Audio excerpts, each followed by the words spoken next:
Hello, FBC Salinas. Pastor John coming to you with another edition of the Midweek Refresher video, where I desire to do two things. Number one, provide you information, and number two, provide you inspiration in the middle of your week. You are receiving this midweek on Christmas Eve. Is that not exciting? The day has arrived. We're excited about Christ, celebrating Christ's arrival, and we invite you this evening, 6 p.m. in the sanctuary for a candlelight service.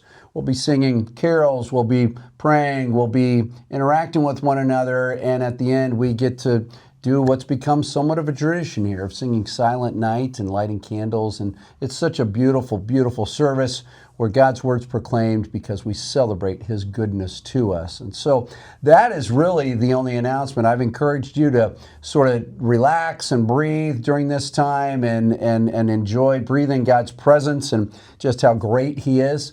Do that, all right? Do that. I hope you can find some time to do that, because if you don't, it's going to be past you before you realize it. So, hey, join us this evening, 6 o'clock, in the sanctuary for our candlelight service. Hope to see you there, okay? So welcome back. This is the part of the midweek refresher where I get to interview someone, and you'll notice this.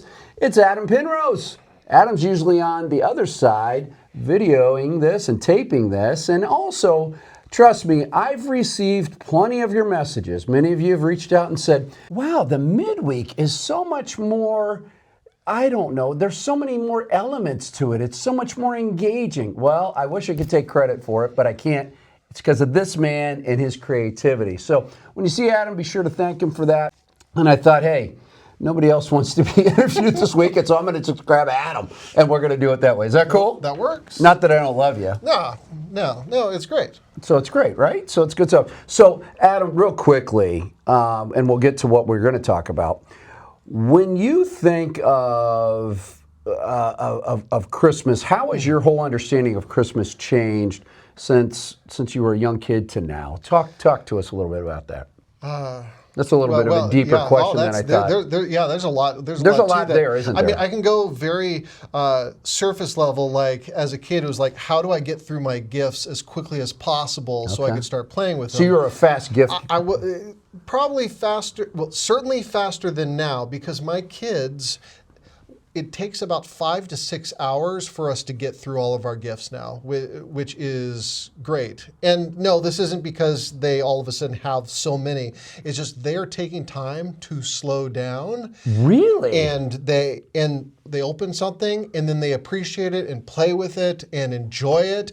Even Mark just the other day was bringing that up to someone. So you know that he even recognizes that we just take the time with it. Wow, because I don't hear that happening very often with younger children, I should say. Yeah, no, because I remember always thinking, oh, look, our neighbors are outside already playing with things.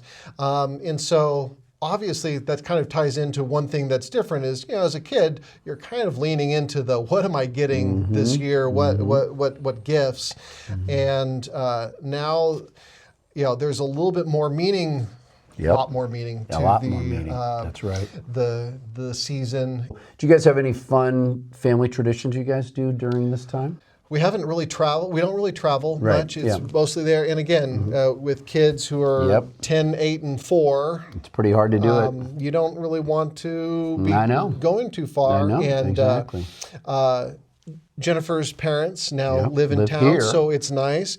We will Zoom or FaceTime with my parents who live in Texas. Yes, and whether or not we sometimes will just videotape things that are happening. I'll just start sending videos. That's I cool. love the technology side. Exactly. They can kind of be there for certain moments, or just enjoy. Getting to see us in retrospect, after, we get the lighting right. And the lighting right, the sound levels right, and all that and then we have to add this element and all that. So that's what you do, And real quickly, your parents have been a great blessing to my ministry. I am so grateful for their support. They'll remind me periodically they're praying for us, and I so Just that's really cool. Not that I don't have anything against Jen's parents or anything like that. They're supportive as well. But but your parents from Texas reaching out, it really hits me all the time. I know they like to see their boy. Yep. You know, but they've told you this. They've told me this. Like they have listened to other online services and. We don't do too bad. Yeah, we're not too bad. Right. We don't do too bad. And you're now getting a little bit more time during your messages because as we've kind of shifted announcements away from the service, the important ones are happening there, but we're talking about them during our midweeks, the texts. So and we're getting good response from people and stuff. So it's good stuff. And you're doing a great job. So I appreciate your creativity on that. We had 15 people at the Carol's Cookies and Care, which we've never had before. Yeah, and we had cookies for days. And thank you for all those cookies. That was ridiculous. How many cookies we had? It was great. It was phenomenal. It was phenomenal. That's exactly right. So, hey, now I'm going to shift a little bit to ask the question that I was talking to you about. What do you hope people experience during this time of the year from a worship standpoint, from all that? Yeah, go. And it kind of ties into the question that you were asking me before, is that I really started thinking about what is Advent? What is the purpose of the candles? What is the purpose of the looking forward to Jesus coming? Because I'm sitting here thinking, Jesus has come. He's already here. Yeah. Although it's also an opportunity to kind of reflect on what would it have been like to be expecting the first coming. And I've known for some time as we've worked together that kind of well, I guess I was going to say your Christmas is really Easter. It is. Your highlight of kind of the Christian calendar, so to speak, is that, and I was talking to my wife, and I was like, yeah, Christmas is kind of like the kickoff to Easter. It's the beginning of that, and so we kind of are looking forward. Looking for His coming, and so I've been kind of just thinking more and more about what that means, just the anticipation. And so then it was the kind of the second coming. Yes. And so I started looking around, and I'm just looking through, I'm just trying to find all the verses, like what's talking about Jesus coming. And something struck me this last week, and it was Matthew 25:31. Okay. And I started, when I was reading this, I was also reading this in the context of the last 2 years are words of the year, opportunity and harvest. So in verse 31, when the Son of Man comes in His glory and all the angels with Him, then He will sit on His glorious throne. Before Him will be gathered all the nations, and He will separate people from one another as a shepherd separates the sheep from the goats. And He will place the sheep on His right, but the goats on His left. Then the King will say to those on His right, "Come, you who are blessed by my Father, inherit the kingdom prepared for you from the foundation of the world. For I was hungry, and you gave me food. I was thirsty, and you gave me drink. I was a stranger, and you welcomed me. I was naked, and you clothed me. I was sick, and you visited me. I was in prison, and you came to me." And by the way, I already had this question in my mind, but then He answers it right here. Then the righteous will answer Him, saying, "Lord, when did we see you hungry and feed you, or thirsty and give you drink? And when did we see you a stranger and welcome you, or naked and clothe you? And when did we see you sick in prison and visit you?" And the King will answer them, "Truly I say to you, as you did it to one of the least of these, my brothers and sisters, you did it to me." Yeah. Opportunity, harvest, right? Yes. And that's one of the things so our desire, I think I speak on both our desire, and Jen also, our desire is that when people come to worship, and we realize this, that worship is all that we do and everything that we do in life. But when we come to worship on Sundays, we're trying to set a tone of, these are the times that we worship our God, and as we worship Him, we realize He calls us out. right? I mean, that's a good thing. That's a great thing, right? So it's good stuff. Oh, It's powerful. and it ties into what you were talking about this last Sunday in love and getting dirty there, and I just, it's amazing how God makes so many connections through the Word, and that love, and it's that love that we're showing others, and He's pointing exactly to that, and He's talking about that in that anticipation of His second coming. Yeah, exactly. In that Advent, what are we to be to do during that? We're not sitting on our hands. Right. I think that's what I'm really taking from it is, it's not we're just waiting and seeing. Yep. We're active in this time. Yep. Yeah. That's and because that's what we're called to do. We're called to be active in this whole thing, and so so that's a great thing. You should preach. Oh, well, I will for now support the preaching with music that lifts it up. There you go. Okay, we'll go with that. And gives us that opportunity to bless each other with the Word through the lyrics. I like it. So now let me ask you a couple more questions. So, is there a style of music you like more than others? It's going to be movie and video game soundtracks. Are you serious? I had you more of as a jazz guy. That's nice of you to say, because but movie and video soundtracks. Yes, movie and video soundtracks.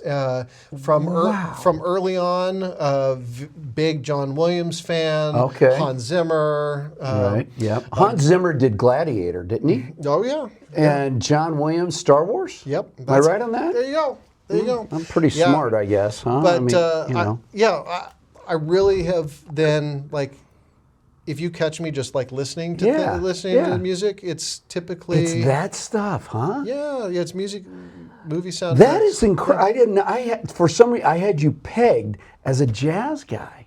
I mean, there's sometimes jazz soundtracks that goes along with it, but that's really cool. I did not know that at all. So. And when it comes to jazz, it was kind of one of these interesting things because when I taught music, right, to kids.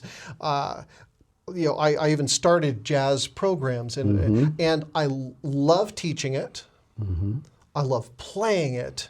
Really don't like listening to it just on its own. Just on its own. And I don't know why that is, because it is super enjoyable to be in it and doing it. And playing it. It's just one of those fun art forms, but... I don't know. Maybe it's when I'm listening to someone else play it, I'm like, well, if I'm not playing it, I'm not as happy. And that's right. So I do. I mean, confession. I'll go and listen to other people preach or teach or whatever. I'm going. I may have done it that way. And I'm sure when other people hear me, they're like, he probably should have gone this route or that. Yeah, so I understand that whole. That's part of the deal. It's part of the deal and stuff. So you got any questions for me? Oh. I nearly ChatGPT'd, saying what questions. You're really good at ChatGPT. Go ahead. Yeah. What questions should I ask? Should I ask? Should you ask a 60-year-old pastor? Right? Ask us. What do I ask a 60-year-old? Well, I should ask, whatever. Go ahead. Yeah. You don't. How do you remember? Those gas prices back in the day. I don't remember those gas prices back in the day.